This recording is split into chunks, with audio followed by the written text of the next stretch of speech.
Olha, a iniciativa equatoriana foi realmente histórica, foi um passo importantíssimo para toda a América Latina, porque de fato deixou muitas lições, né? Primeiro, a atitude de organizar uma comissão de auditoria.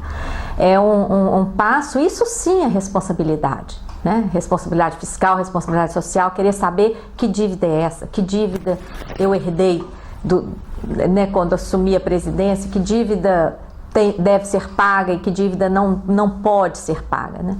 Então, a organização dessa comissão de auditoria, ela já foi um passo em si histórico.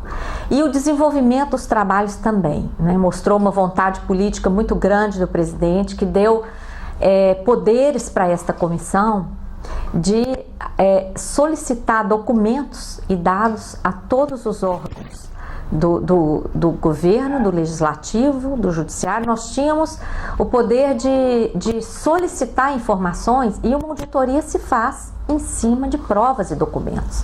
Então, enfrentamos algumas restrições. É claro que muitos dos comprometidos com esse processo histórico de endividamento ilegítimo ainda estão presentes em vários órgãos. Enfrentamos sim uma série de problemas, uma série de limitações, mas foi possível fazer um trabalho. Eu trabalhei especificamente na subcomissão de dívida com a banca privada, que é um processo parecidíssimo com o brasileiro, porque começa na ditadura militar, a maior parte da dívida privada, inclusive títulos, bônus de dívida externa, que provavelmente significaram o financiamento das nossas ditaduras militares, porque eram títulos que nós não conseguimos comprovar o ingresso daquele recurso no país, não conseguimos comprovar sequer o controle, eram emitidos por decretos secretos.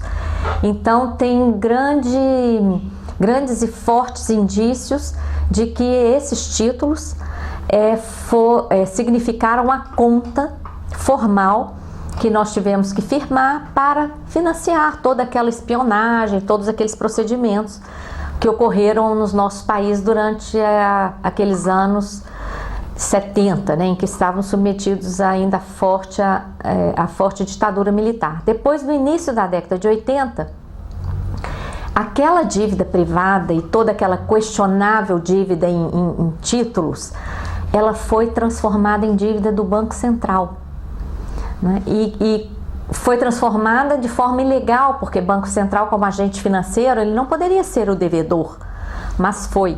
E depois, aqui na CPI da dívida no Brasil, nós identificamos processo idêntico, inclusive contratos com nomes coincidindo, datas coincidindo, impressionante. E o grave é que lá no Equador nós conseguimos acessar em 92 um documento de renúncia à prescrição dessa dívida. Isso é, quando essa dívida foi transferida para o Banco Central, os contratos eram todos firmados segundo as leis vigentes nos Estados Unidos e Londres e na Inglaterra. E essas legislações previam que as dívidas não eram eternas, as dívidas decaíam, prescreviam depois de 6 anos de problemas em relação ao pagamento. Como todos nós tivemos crises da dívida desde 86, houve alguma parte de juros ou alguma parte de principal que deixou de ser paga. E essa legislação internacional dizia que quando alguma parte da dívida não fosse paga, toda a dívida, todo o vencimento daquela dívida se antecipava para aquela data.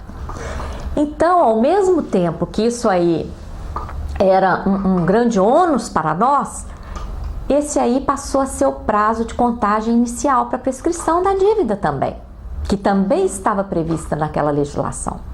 Então, em 92, essa dívida prescreveu, morreu. E nós encontramos lá no Equador os documentos das autoridades equatorianas renunciando a essa prescrição, ressuscitando uma dívida já morta, né?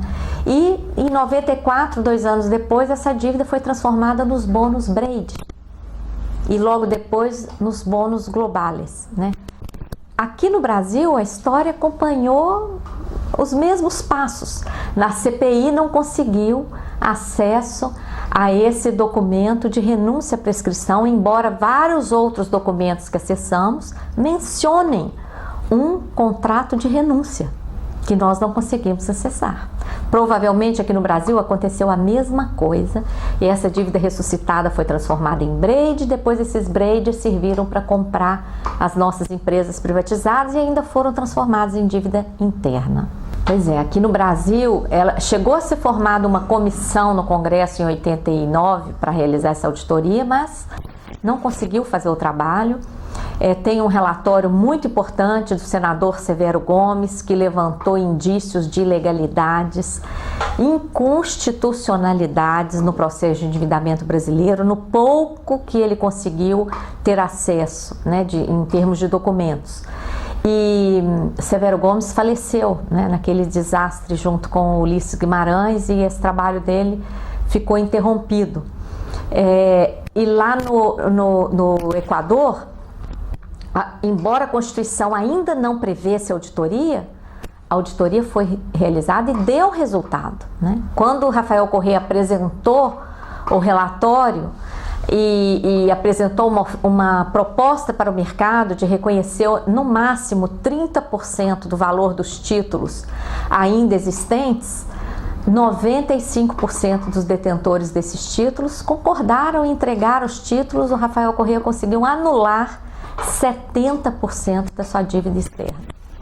Aqui no Brasil, embora esteja prevista na Constituição, até hoje não conseguimos realizar. Em 2000 foi realizado um grande plebiscito popular, mais de 6 milhões de brasileiros participaram desse plebiscito, e esse plebiscito deu origem à nossa luta, né, que é a auditoria cidadã da dívida. Nós procuramos desde então, e em respeito à nossa Constituição, em respeito a esses 6 milhões de brasileiros que votaram, nós buscamos resgatar documentos, estudar o que nós conseguimos acessar, publicamos todos os nossos estudos em nossa página www.dívida-auditoriacidadã.org.br e, enfim, procuramos chamar a sociedade, alertar para o problema que hoje está presente, né, diante da crise da dívida dos países do norte, né, Estados Unidos e Europa, mostrar que aqui no Brasil também a dívida, o sistema da dívida está sendo usurpado, né? O mecanismo, o endividamento público, ele deveria ser utilizado e é um instrumento importante para auxiliar o financiamento do Estado, para completar as receitas que o Estado ofere a partir dos tributos, não é? O que ele não consegue arrecadar, o endividamento poderia completar para que o Estado cumpra o seu papel. O que nós temos apurado nas nossas investigações? Que o endividamento público não tem sido esse instrumento de complementação de recursos para que o Estado cumpra o seu papel. Ao contrário, o endividamento público tem sido um mecanismo de retirada de recursos do Estado e transferindo esses recursos para o setor financeiro, principalmente para o setor financeiro privado, não é? Nós já detectamos a usurpação do instrumento do endividamento público por outras coisas que não são dívida, porque dívida é para financiar o Estado, né? Então nós percebemos historicamente a utilização do endividamento público para financiar a ditadura, para recepcionar dívida privada, né? Para pagar juros, e a dívida não é para isso, né? A dívida é para financiar o Estado. Não, a Constituição proíbe emitir dívida para pagar juros, né? PROER, já tivemos o PROER para salvar bancos, e agora o anúncio de que talvez utilizemos a nossa dívida para comprar bônus da dívida europeia. Ora, já está anunciada a crise dos países europeus, já está anunciada a natureza dessa dívida. Foi uma dívida emitida para salvar bancos. E salvar bancos de quê? de derivativos sem lastro, de papéis podres, que a grande imprensa chama de ativos tóxicos, né? Quer dizer que agora o instrumento do endividamento público vai reciclar esses papéis podres? Nós vamos aceitar esses papéis podres e emitir dívida? Isso não tem fim. A dívida tem que ter uma contrapartida, né? Uma contrapartida real em bens e serviços, porque a dívida é um procedimento muito oneroso, né? Então nós buscamos, professor Nildo, com